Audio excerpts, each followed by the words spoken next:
All right, everyone. Welcome back to Salt City Counseling. Once again, my name is Scott Carter. I am a licensed therapist. Specialize in a few things. Uh, I specialize in teens and families. I specialize in family dynamics, family science, family therapy. Inadvertently, I ended up specializing in personality disorders, high conflict custody and divorce, and those types of things. So, if you're new here, help me out, like, subscribe, all that stuff. If you like my content, you can really help me out. Maybe hit the tip jar, and so yeah, check out the description below.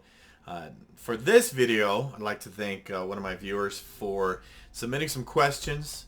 I know there's a lot of subjects and topics out there that I believe are beneficial or that I believe are important for people to know. But if you want to ask me a question, again, check out the link in the description below. Also, check out my other channel. It's called Wisdom and Brews. It's a little bit more lighthearted. I just try to teach empowerment and spirituality.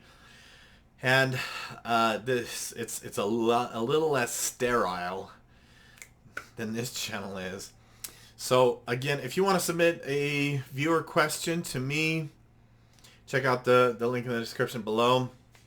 I know that these situations with the high conflict types, the high conflict co-parenting and all that stuff, it's really sticky stuff. There's a lot of dynamics. There's a lot of complicated dynamics.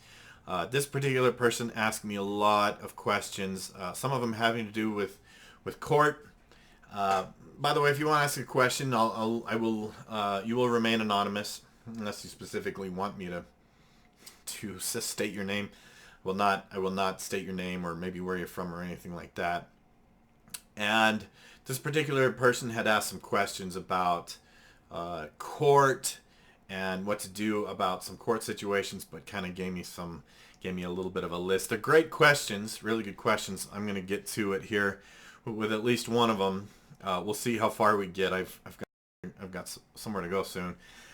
How do you help save the relationship with a child experience a parent trying to turn them against you? So here's the thing. It is very common. This is parental alienation for a high conflict parent. Again, could be narcissistic, could be borderline, potentially antisocial, to turn the kids against the other parent. There's nothing that boils my blood more, I say this all the time, than a narcissistic or borderline parent that tries to weaponize the children. It really boils my blood. And so it's very common for them to try and turn the kids against the other parent. Why do they do this, by the way? I really believe it's a self-preservation tactic. They are known to have some of these paranoid delusions. They usually persecutory in nature. They believe that they're being persecuted. And so in their minds, I believe that they justify these actions believing that you're doing it to them and they're just doing some damage control, or that they are just trying to self-preserve or retaliate. Okay? And so here's the answer to this question is I usually take in account the age group. Okay? Under 10 is different. Usually 11 to 14-ish is different. 15 plus is different. 15, 16 plus is different. Okay? Kids under 10 are super easy to coach. Usually not even in like the 8 to 10 range. Under that, very difficult to coach because their brains just aren't capable of doing this. I'll probably do the next video on kids being coached. I have seen this, and it has to do again with the age range.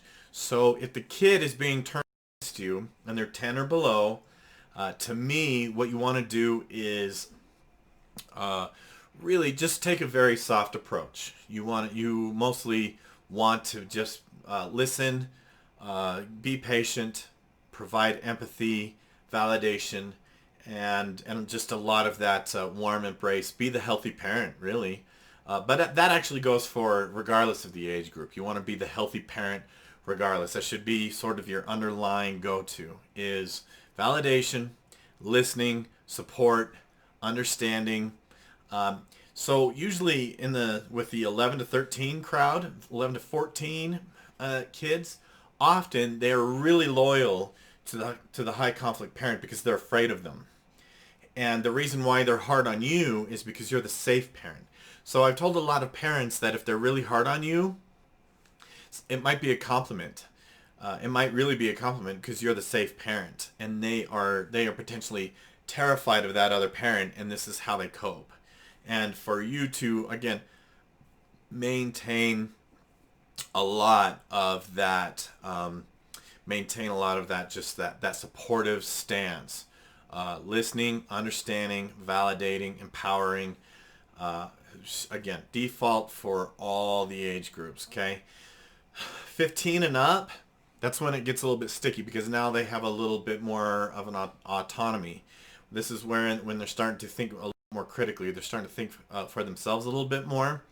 And so if they're turning against you and they're in that age group, the 15 to 18, 15 plus, 16 plus, I like to come at it from asking a lot of really good questions. This is one of my standard comes to high conflict situations, high conflict types.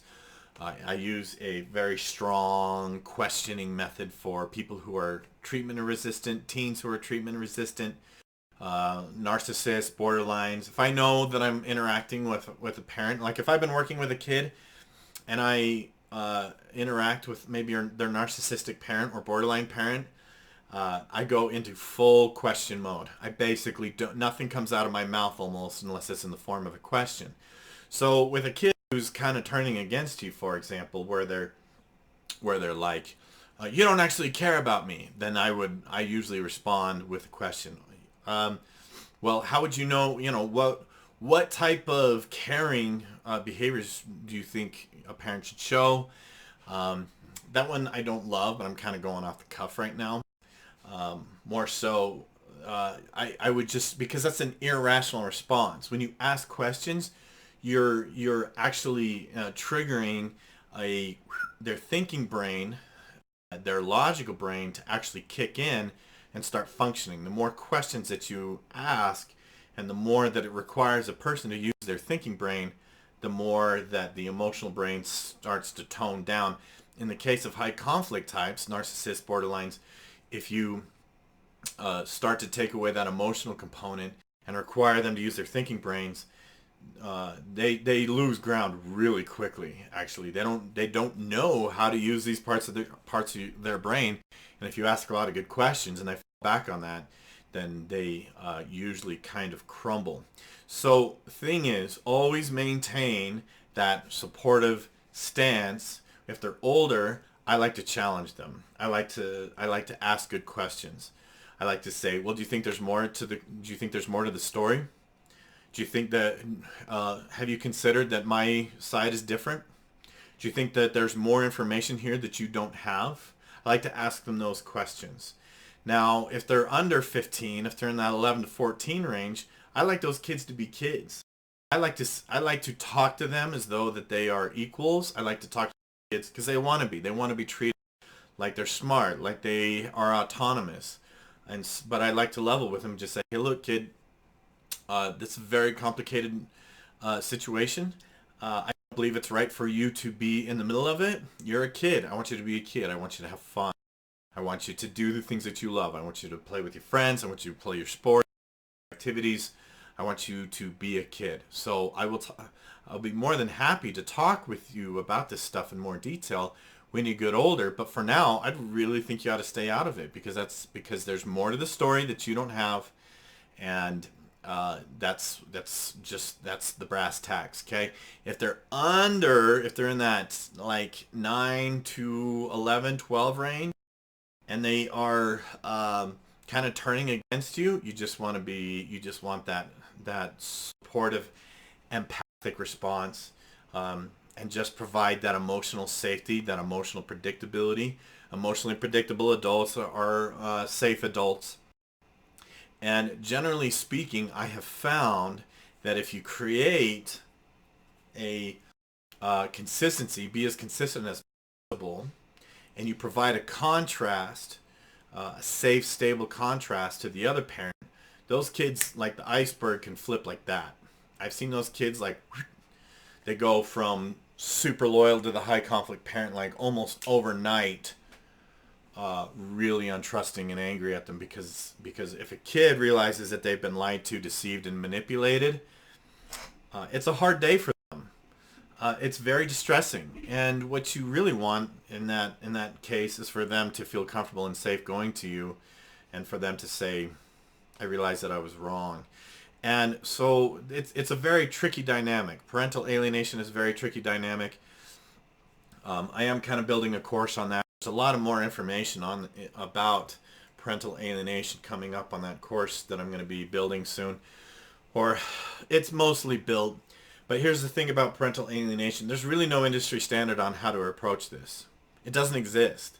I've had to engineer it myself, and I've done it with relatively good results. But frankly, it's a matter of sort of reinventing the wheel and addressing a problem plaguing our families that a lot of other clinicians just haven't really tried to touch. So I know that is a lot of complicated dynamics, but this is what you're talking about. Again, thank you for the questions. Is parental alienation. Okay, so the next one I will talk about what about coaching, kids being coached for court. So again, thanks for watching. Like, subscribe, all that good stuff. See you in the next one.